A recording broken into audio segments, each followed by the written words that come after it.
ఇంగ్లీష్లో ప్రొఫెషనల్గా మాట్లాడాలా? చేయాలి. నీ స్టైలిష్ ఇంగ్లీష్లో ఇలా చెప్పండి. We should attend. We are to attend. We you they are to we ఒకటి. మీనింగ్ చేయవలసి ఉంది చేయాలి official duty. We you they are to we ఒకటి. We are to attend the meeting. మనం మీటింగ్కి హాజరు కావాలి. You are to submit the report. మీరు రిపోర్ట్ సబ్మిట్ చేయాలి. They are to meet the manager. వాళ్ళు మేనేజర్ని కలవాలి.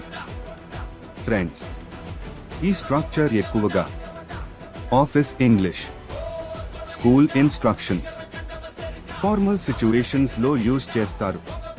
స్మాల్ స్ట్రక్చర్స్ నే మీ ఇంగ్లీష్ లెవెల్ని చేంజ్ చేస్తాయి. రోజుకు ఒక స్ట్రక్చర్ ప్రాక్టీస్ చేస్తే మీ కాన్ఫిడెన్స్ నెక్స్ట్ లెవెల్కి వెళ్తుంది.